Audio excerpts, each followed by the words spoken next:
Hello दोस्तों, कैसे हैं आप सभी। उम्मीद है बहुत अच्छे होंगे। मैं रुचि आपका सोशियोलॉजी अड्डा में स्वागत करती हूँ।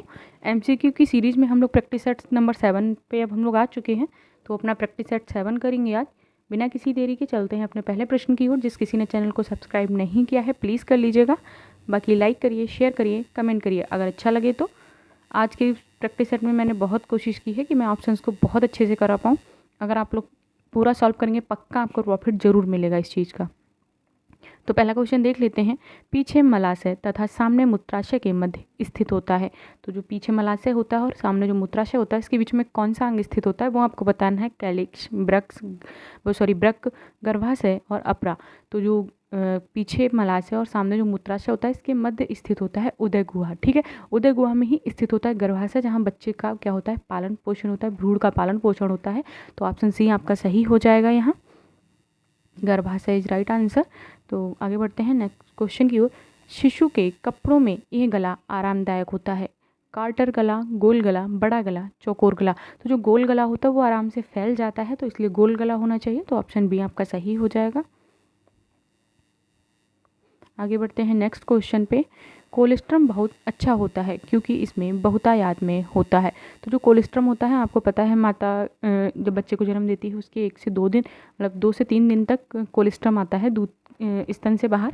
तो जो बच्चे को पिलाना आवश्यक होता है, प्रतिजैविक होते हैं, इसमें प्रतिजीव पाए जाते हैं, बहुत अच्छा होता है। इम्यूनोग्लोबिन जो होते हैं वो दूध से भी अधिक मात्रा में पाए जाते हैं। तो इम्यूनोग्लोबिन जो होते हैं एंटीबॉडी का काम करते हैं, तो बहुत ज़्यादा मात्रा में पाए जाते हैं। इसलिए कोलेस्ट्रम में क्या बहुतायत में पाया जाता है, विटामिन प्रतिजीव। तो प्रतिजीव पाया जाता है बहुतायत में। ऑप्शन आपका बी ठीक हो जाएगा। आगे बढ़ते हैं नेक्स्ट क्वेश्चन पे। भारतीय रेड क्रॉस समिति IRCS की स्थापना कब हुई। तो भारतीय की पूछ रहे हैं, तो भारतीय में 1920 में है। ठीक है, ऑप्शन ए आपका सही हो जाएगा 1920। इसकी 1100 शाखाएं अभी रेड क्रॉस सोसाइटी की काम कर रही हैं, आप शाखाएं याद रखेंगे।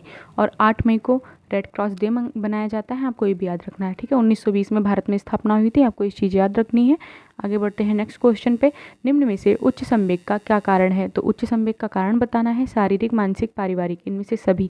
तो जो संवेग है कहीं ना कहीं शारीरिक, अगर आपको कोई परेशानी है तब भी आपके संवेग उच्च होंगे, मानसिक रूप से आप पीड़ित हैं तब भी होंगे, और पारिवारिक कोई कलह हुआ है उसमें भी आपके संवेग उच्च हो जाते हैं। तो तीनों ऑप्शन सही हैं, इनमें से सभी सही हो जाएगा आपका। आगे बढ़ते हैं नेक्स्ट क्वेश्चन पे। सिर और शिशुओं के शरीर के बीच क्या अनुपात है। तो आप लोगों को पता है 1/4 होता है, मतलब 4 में से 1 भाग जो होता है शिशु के सिर का होता है। तो 1/4 जो है, तो वो राइट आंसर हो जाएगा। ऑप्शन बी आपका ठीक हो जाएगा। बोलते ना 1/4 सिर होता है, जन्म के समय सिर पूरे शरीर का चौथा हिस्सा होता है, तो 1/4 उसका राइट आंसर हो जाएगा, ऑप्शन बी। आगे बढ़ते हैं नेक्स्ट क्वेश्चन पे। कोलेस्ट्रम क्या है। फार्मूला दूध, प्रथम स्तन दूध, शारीरिक बचाव और फैटी एसिड। तो अभी मैंने आपको बताया था कि जो कोलेस्ट्रम होता है वो बच्चे के जन्म के बाद माँ के स्तन से 2 से 3 दिन तक बाहर आता है, और ये बच्चे के लिए आवश्यक होता है। इम्यूनोग्लोबिन पाया जाता है इसमें, तो प्रथम स्तन दूध होता है, ऑप्शन बी ठीक हो जाएगा। आगे बढ़ते हैं नेक्स्ट क्वेश्चन पे। इकट्ठी की हुई संवेगात्मक ऊर्जा निकालने की क्रिया को कहते हैं। तो जो संवेगात्मक ऊर्जा से किसी के प्रति गुस्सा आया है तो आपने उसको तुरंत ना निकाल के उसको इकट्ठा कर लिया है, ठीक है ना। और जो किसी पे प्यार आया तब भी आप अपने आवेग को कंट्रोल करके रखे हुए हैं कि नहीं उस चीज़ को मैं प्रदर्शित नहीं करूँगा या नहीं करूँगी, तो वो एक समय के बाद बाहर आता है। तो उस ऊर्जा को निकालने की क्रिया को क्या कहते हैं, जब वो बाहर निकलता है तो उसे क्या कहते हैं। तो पहले ऑप्शन समझ लेते हैं। Emotional catharsis, emotional balance, heightened emotionality, emotional घबराहट। तो नीचे से ऑप्शन स्टार्ट करते हैं। इमोशनल घबराहट तो जैसा कुछ होता नहीं, क्योंकि घबराहट एक खुद में इमोशन है। तो घबराहट होना, किसी चीज़ को लेके बहुत डर बैठ जाना। एग्ज़ाम जब करीब में आता है तो आपको घबराहट होने लगती है कि मैंने प्रिपरेशन की, कैसा कर पाऊँगी, कैसा नहीं हो पाएगा, ये सब होती हैं घबराहट। तो एक खुद इमोशन है अपने आप में। हाइटेंड इमोशनैलिटी, हाइटेंड इमोशनैलिटी होता है कि कोई ऐसी मूवमेंट होते हैं कि आप बहुत ज़्यादा इमोशन हो जाते हैं। मोस्टली लेडीज़ जो होती हैं हर मंथ के पीरियड के टाइम के दौरान उनका इमोशनली इनबैलेंस होता है, मतलब संवेगात्मक रूप से उतार चढ़ाव आते रहते हैं उनके व्यवहार में। तो जो महीने में 3 से 4 दिन होते हैं महिलाओं में क्या है, इमोशनल डिसबैलेंस के दिन होते हैं। इमोशनल बैलेंस, तो इमोशनल बैलेंस ये होता है कि आपके सामने कुछ हो रहा है लेकिन आप अपने आप को रोक के रखें कि नहीं इस पर रिएक्ट नहीं करना है, आप अपनी चीज़ों को बैलेंस बना के रखते हैं कि कहाँ पे आपको संवेग प्रदर्शित करने हैं, कहाँ पर नहीं करने हैं। बाकी ऑप्शन ए इमोशनल कैथेरिसिस क्या है, तो इमोशनल कैथेरिसिस होता है संवेगात्मक ऊर्जाओं को बाहर निकालने की क्रिया। सही इकट्ठा आपने किया है किसी के प्रति गुस्सा, लेकिन आप कहते हैं सभी सही समय पे इसको जवाब दूंगा, तो जो सही समय का आप इंतजार करके उस जवाब को निकालते हैं ना, तो वही होता है इमोशनल कैथेरेसिस। ऑप्शन ए आपका ठीक हो जाएगा यहाँ पे। आगे बढ़ते हैं नेक्स्ट क्वेश्चन पे। बरोक क्षेत्र मस्तिष्क का वह क्षेत्र है जो योगदान करता है। तो बरोक क्षेत्र जो होता है आपको पता होना चाहिए, बरोक क्षेत्र होता है बाड़ी उत्पन्न से या संबंधित होता है। बरोक क्षेत्र गले में मस्तिष्क का भाग होता है, जो हमारी जो बाड़ी यंत्र होता है उससे संबद्ध होता है। अगर उसमें कोई क्षति होगी तो भाषा दोष उत्पन्न हो जाता है, इसलिए बाड़ी उत्पन्न करने में सहायक होता है।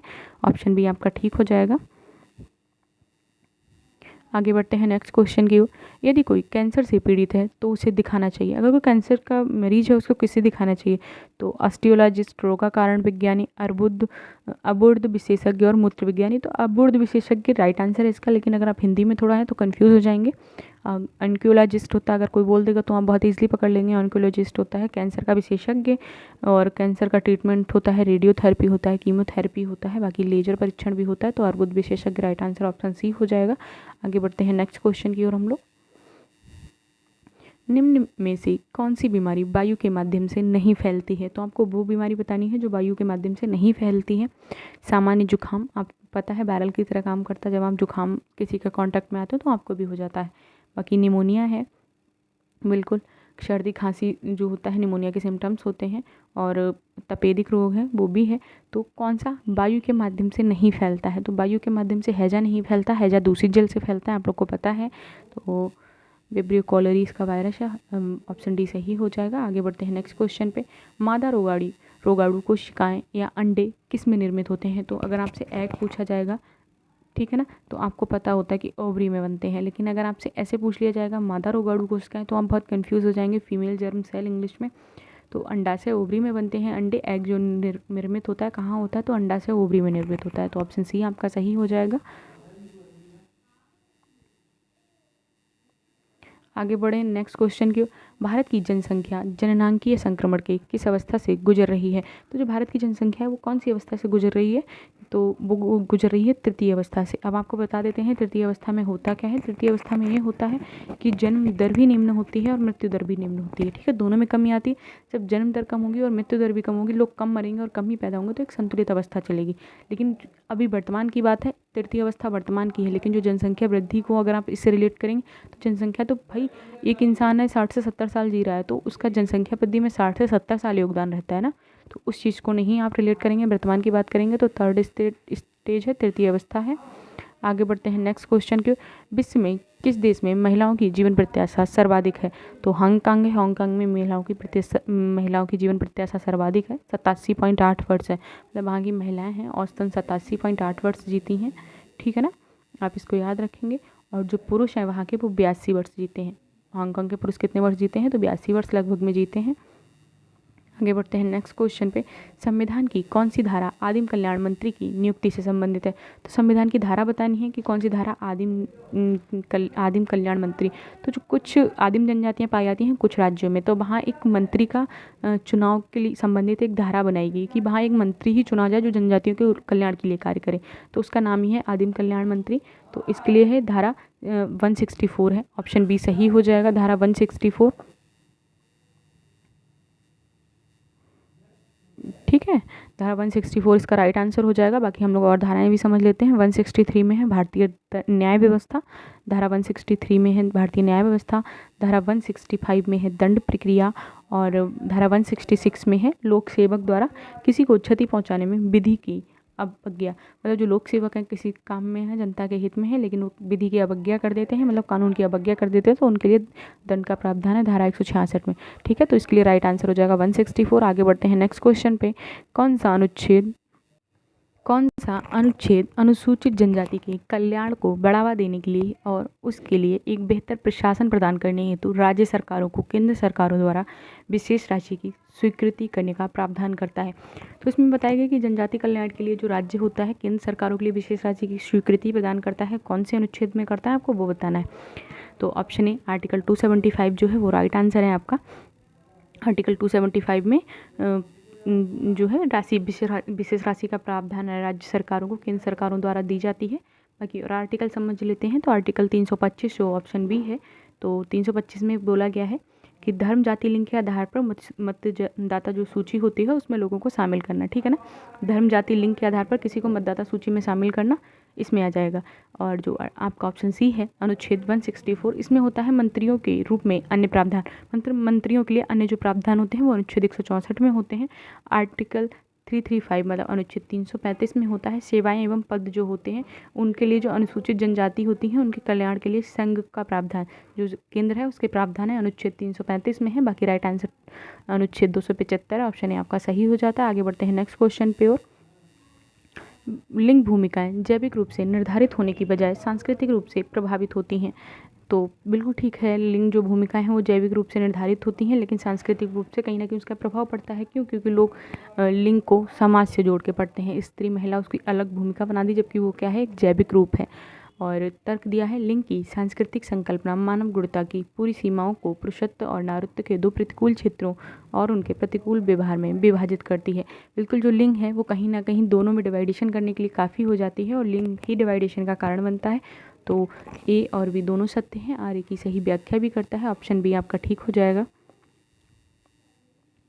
आगे बढ़ते हैं नेक्स्ट क्वेश्चन की ओर। महात्मा गांधी राष्ट्रीय ग्रामीण रोजगार गारंटी अधिनियम 2005 मनरेगा का मुख्य उद्देश्य क्या है? तो आपको मनरेगा का उद्देश्य बताना है क्या है। एक वित्तीय वर्ष में प्रत्येक ग्रामीण परिवार को 100 दिन तक का अकुशल हाथों से किया जाने वाला कार्य उपलब्ध कराना। मतलब ये होता है कि अकुशल हाथों से लोगों को कोई प्रशिक्षण नहीं मिला लेकिन वो फिर भी गांव में काम कर पाएँ, 100 दिन काम करें। बिल्कुल ऐसा है, क्योंकि अगर प्रशिक्षण ही प्राप्त कर लेंगे तो उन्हें मनरेगा की ज़रूरत क्या है, ठीक है। लैंगिक समानता सुनिश्चित करना, सामाजिक समावेशन सुनिश्चित करना, ये सभी। तो ऑप्शन सभी सही हो जाएगा। ऑप्शन डी आपका सही हो जाएगा। आगे बढ़ते हैं नेक्स्ट क्वेश्चन। पिछड़े वर्ग की समस्याओं के निदान में किसने सबसे अधिक पहल की? तो जो पिछड़े वर्ग हैं उनकी समस्याओं के निदान के लिए किसने सबसे अधिक पहल की है? तो समाज नीति निर्माताओं ने, जगत गुरु शंकराचार्य ने, नेल्सन मंडेला ने, व्यापारियों ने। तो आपको पता होना चाहिए सबसे अधिक जो हैं वो समाज के नीति निर्माताओं ने मदद की है। तो सबसे अधिक पहल की है समाज के नीति निर्माताओं ने। ऑप्शन ए सही हो जाएगा। आगे बढ़ते हैं नेक्स्ट क्वेश्चन की ओर। भारत में मुरिया जनजाति किस राज्य में अधिकांशता पाई जाती है? तो जो मुरिया जनजाति है वो गोंड जनजाति की ही उपजाति है। तो आपको पता होना चाहिए कि गोंड जनजाति की मुरिया जो उपजाति है वो किसकी उपजाति है? गोंड की, ठीक है ना। गोंड जनजाति के अंतर्गत ही मुरिया जनजाति आती है। ये छत्तीसगढ़ राज्य में अधिकाधिक पाई जाती है। तो ऑप्शन ए इसका सही हो जाएगा, छत्तीसगढ़। आगे बढ़ते हैं नेक्स्ट क्वेश्चन पे। निम्नलिखित में निर्धनता का कौन सा एक कारण है? अशिक्षा, जनसंख्या वृद्धि, बेरोजगारी, उपयुक्त सभी। तो जो निर्धनता का कहीं ना कहीं कारण आपको पता है तीनों है, अशिक्षा भी है, जनसंख्या वृद्धि भी है, बेरोजगारी भी है। ऑप्शन डी सही हो जाएगा। आगे बढ़ते हैं नेक्स्ट क्वेश्चन पे। LSD किस प्रकार का मादक पदार्थ है? तो जो LSD है आपको पता है उत्तेजक मादक पदार्थ है, निश्चेतक मादक पदार्थ है, अवसादक मादक पदार्थ है, भ्रांतिजनक मादक पदार्थ है। तो LSD जो है वो भ्रांतिजनक मादक पदार्थ है। इंसान को भ्रम होने लगता है कि वहाँ कोई है, ए है, वो है, तो उसके माइंड में भ्रम उत्पन्न होने लग जाता है। ऑप्शन डी सही हो जाएगा, भ्रांतिजनक मादक पदार्थ। आगे बढ़ते हैं नेक्स्ट क्वेश्चन को देखते हैं। बंधुआ मजदूरी, अब ऑप्शन दिए हैं, बंधुआ मजदूरी को देख लेते हैं। ग्रामीण गरीबी और निरक्षरता का कारण बिल्कुल होती है उच्च जाति के पिछले आधिपत्य के कारण। कहीं ना कहीं उच्च जातियों ने ही निम्न जाति पर आधिपत्य किया और उन्हें अपने घर मजदूर बना के रखा, ठीक है ना। थोड़ा बहुत कर्जा दिया फिर उन्हें अपने घर मजदूरी दे दी, ऐसा करते थे। ग्रामीण गरीबी का परिणाम लेकिन श्रमिक जातियों की निरक्षरता पर उन पर उच्च जातियों का आधिपत्य। तो इसमें क्या है, सही है, लेकिन हम लोग को बताना है कि आबलिंग है क्या, बंधुआ मजदूरी है क्या वास्तविकता में, इसमें हम लोग को ये बताना है।